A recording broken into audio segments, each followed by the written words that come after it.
지난 9월 17일 서비스를 시작한 넷플릭스 오리지널 TV쇼 시리즈 오징어 게임이 센세이션을 일으키며 전 세계인의 마음을 사로잡고 있습니다. 넷플릭스가 서비스되고 있는 83개국에서 모두 1위를 차지한 것은 넷플릭스 사상 초유의 일이며, 이로 인하여 넷플릭스의 시가 총액이 12조 원 폭등하는 등 초대형 잭팟을 터뜨렸습니다. 일본의 경우 작년 사랑의 불시착 이태원 클라스가 빅히트를 친 이후 소강 상태였습니다만, 오징어 게임으로 넷플릭스 일본 랭킹 1위를 다시 탈환했습니다. 이와 관련하여 일본의 온라인 매체인 리얼사운드 9월 29일자 판에서 오징어 게임이 어떻게 전 세계적으로 대박 히트를 치게 되었는지에 대한 분석 기사를 보도하였는데요. 관련 기사 및 일본 반응을 소개해 드리도록 하겠습니다. 먼저 관련 기사입니다. 넷플릭스 사상 최대 인기작으로 오징어 게임 세계적 대박 히트 현상의 이유를 해석해본다. 9월 17일부터 전 세계의 스트리밍 서비스를 시작한 넷플릭스 오리지널 한국 드라마 시리즈 오징어 게임이 전 세계적으로 폭발적인 인기를 끌고 있다.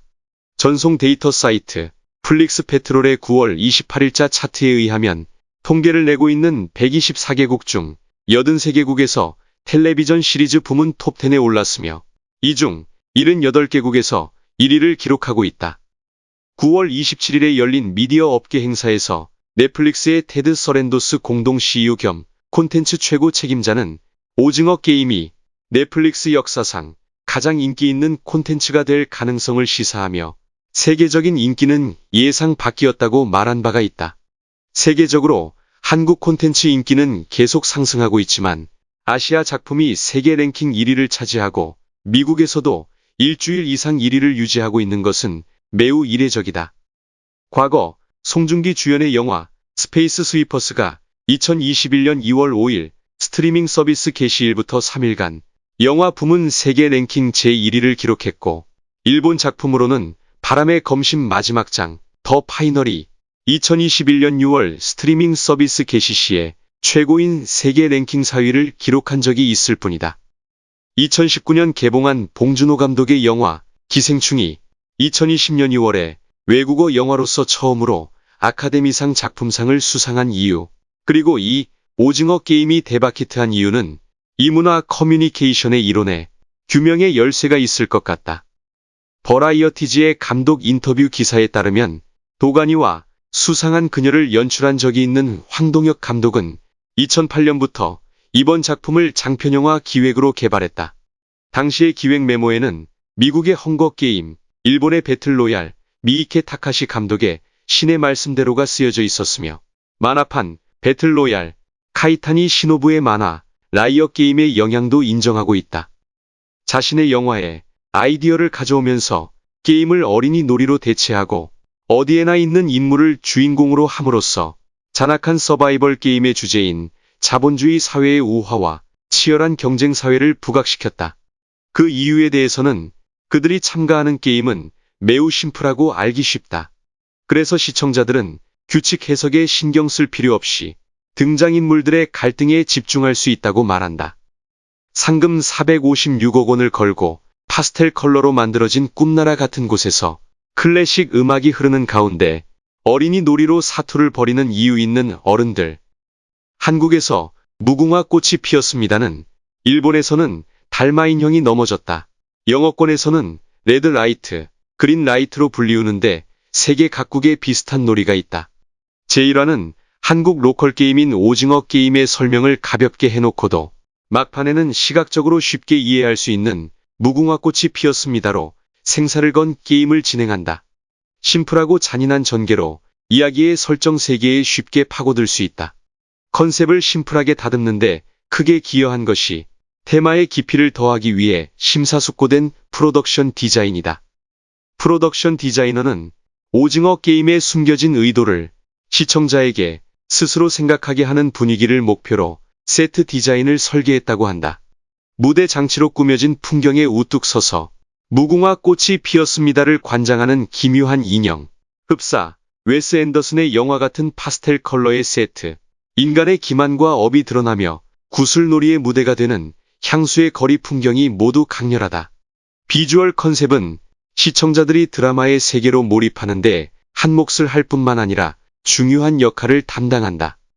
녹색 운동복 참가자들과 분홍색 수트 운영진, 그리고 가면을 쓴 프런트맨, 팝 느낌이 나는 로고와 스틸 사진 등 화면의 강렬함은 이제 유저 인터페이스가 미디어화되고 있는 넷플릭스다운 장치다. 미국판 유저 인터페이스에도 오징어 게임이 나오지만 얼핏 보면 한국 드라마인지 알 수 없다. 예고편도 스토리가 아닌 그림을 보여준다. 기억하기 쉬운 제목과 인형들이 웃고 있고 초록색 운동복을 입은 사람들이 땅바닥에 쓰러지는 첫 화면은 뭔가 재미있는 작품이 없을까 하고 늘 찾는 시청자들이 무심코 클릭할 만한 강한 끌림이 있다. 유사성을 느끼게 하는 강도단이 붉은 트럭 슈트를 입은 페이퍼 하우스의 최신 시즌이 9월 3일에 시작되어 얼마 되지 않은 것도 계산한 결과일 것이다. 필승 패턴은 고개념과 저맥락.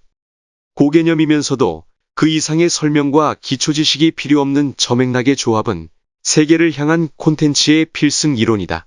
마케팅 분야에서 저맥락은 명확하게 언어화해서 메시지를 전달하는 소통수단이라고 할 수 있지만 콘텐츠 세계에서는 언어의 벽, 예를 들면 봉준호 감독이 말하는 1인치 자막의 벽을 넘는 것보다 시청각에 호소하는 것이 문맥을 필요로 하지 않는 직접적인 소통수단이라고 할 수 있다. 이 점을 인식하고 보면 페이퍼 하우스, 루팡 등 넷플릭스에서 세계적인 대박 히트를 한 영어 이외의 언어로 된 작품에는 이런 경향이 강하다. 영화의 세계에서도 기생충이나 샹치, 텐 링그스의 전설은 이 방정식에 들어맞는다. 일견, 알기 쉬운 저맥락의 컨텐츠이지만 기생충에도 오징어 게임에도 한국 및 세계의 사회적 상황을 향한 강한 메시지가 은유적으로 암시되어 한 단계가 넘어가면 고맥락에 도착한다. 앞서 소개한 버라이어티지 인터뷰에서 황동혁 감독은 밖에서 보면 BTS, 기생충, 강남스타일, 사랑의 불시착 등 한국 엔터테인먼트는 아주 성공적인 것 같습니다. 하지만 좁은 국토에 5천만 명이 사는 우리 사회는 경쟁이 심해 스트레스가 많은 것도 사실입니다. 또 북한에 의해 아시아 대륙에서 분리되어 있기 때문에 섬나라 근성과 유사한 것이 몸에 배어 있습니다. 그 스트레스의 일부는 항상 다음의 위기에 대비한다고 하는 형태로 계승되어 어느 의미에서는 동기로 연결되고 있습니다.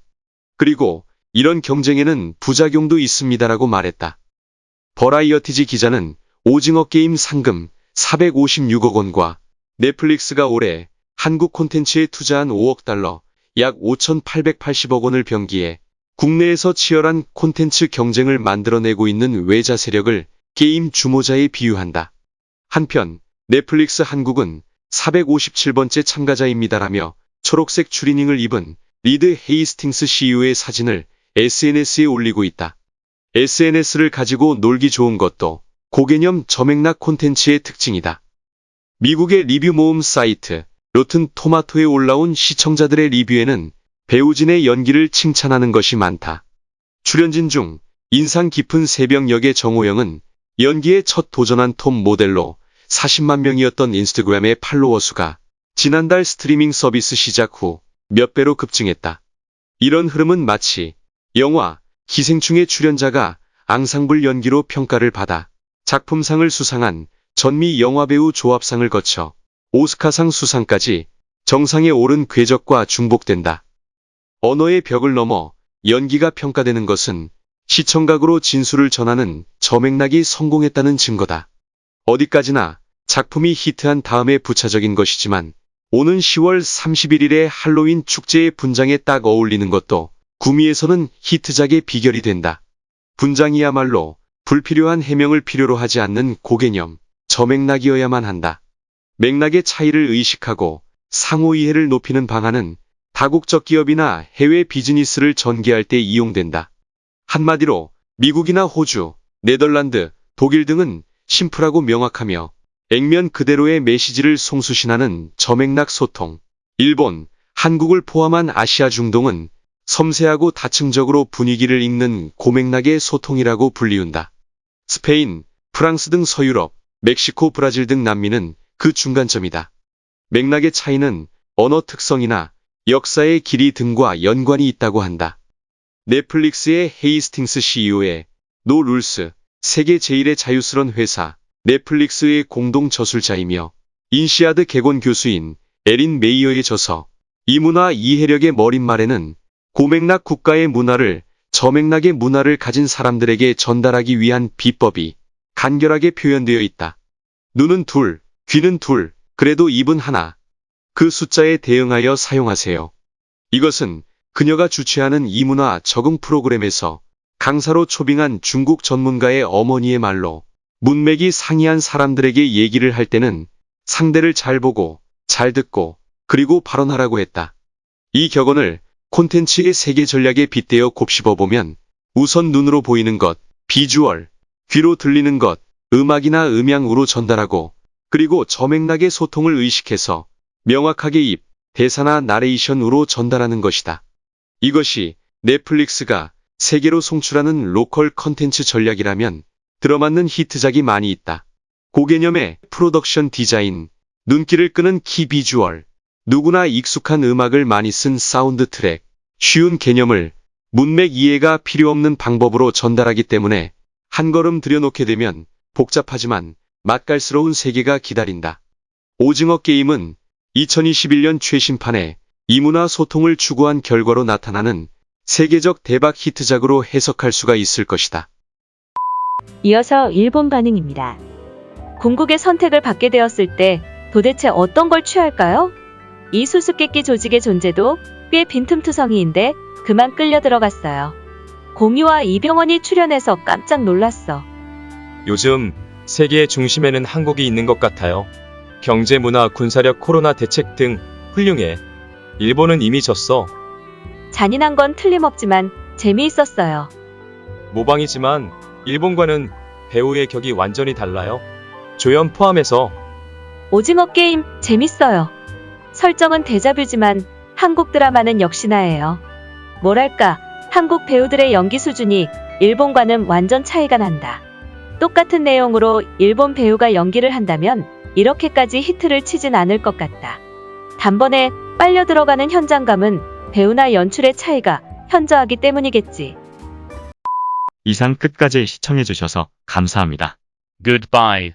See you.